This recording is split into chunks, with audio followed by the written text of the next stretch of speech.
I'm James Bridges with Survival Edge Lights. The model that you're looking at here is the EC20 by Nitecore, part of their Explorer series. Now I was certainly intrigued to review this particular model because it's just at 5 inches in size and still has an astonishing 960 lumens of output. That's quite a bit of power to pack in a relatively small package. As you can see, fits very easily in my hand. My thumb's right accessible to the mode button, which is also your on-off button. I'll get into the user interface in a moment, but quite a bit of power into a compact light. Very, very neat. Now, one of the items I did want to jump into, actually a couple items as we go through this review here. One is the nice little warning there of hot near the head of the flashlight. Being this size of light with 960 lumens of output, should you leave it on that maximum level of output, just by the very nature of the LED technology, it is going to get warm. Now, to protect the internal circuitry on the EC20, Nitecore does implement an automatic protection mode at 5 minutes of continued output on turbo, which is the 960 lumens of output.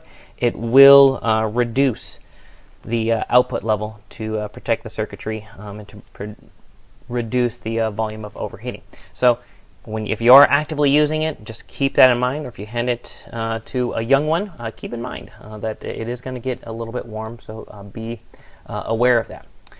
Now, one neat feature that I do think is awesome that Nitecore integrates, and I'm going to show you here as I open the light.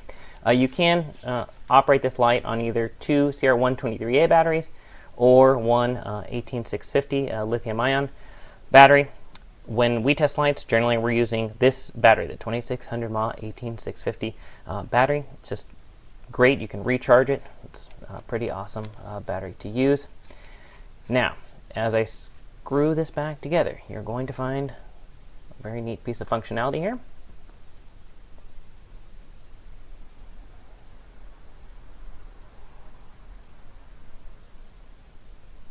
So that particular blinking, I had a moment of silence there just so you could soak it all in. What the mode button there, it's my battery power indicator. In that case, it registered 3.8 volts.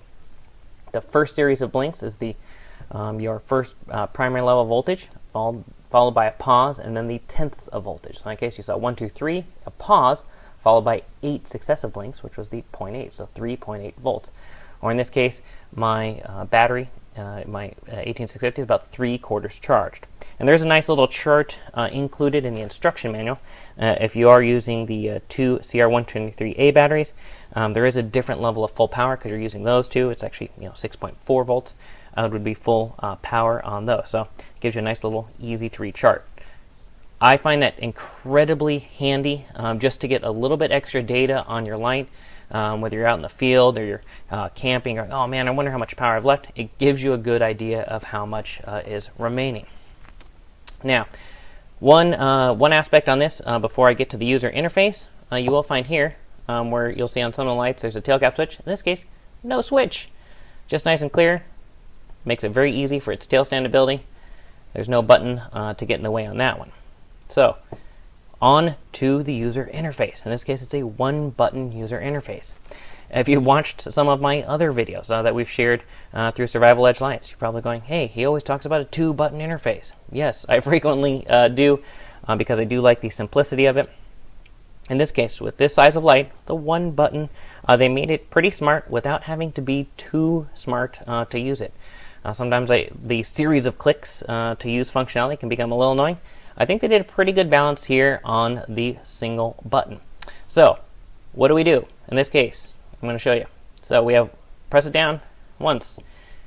On-off operation. Woo! Turn it on, and there we go. It comes on at its lowest setting. In this case, it's 1 lumens of output. There's actually 4 brightness levels. Lowest being 1. The next level up is 50 lumens. The midway up is 210 lumens, and then followed up by the highest of 960 lumens, as I shared earlier. So you might be going, great, how do I cycle through those? Well, quite simply, we're going to use the one button we have access to. If you hold it down for a half second, it's going to increase each level of lumens. If I continue to hold it down, it will cycle through the functionality, or I can just keep, mildly depressing, and there we. Okay, now we're off, and it remembers the last setting. If I hold that one more time, now we're back to the lowest level. So you can, if you hold it down, it will continue to cycle through, or I could just say, like I did, I just hold a half second and I go up one level at a time. So pretty straightforward to use. Now, along with brightness levels, you also do get different lighting modes. In this case, you have strobe, SOS, and location beacon.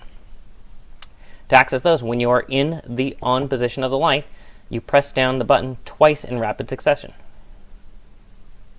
So in that case, I turn it off, so I'm on. And there you go, strobe. It does not keep its memory for the special lighting modes. And what we would do if we wanted to cycle through those modes, we would do the same functionality. So I hold down. There you go. Hold it down again. So pretty neat. So the same functionality of brightness levels allows you to cycle through the lighting modes as well.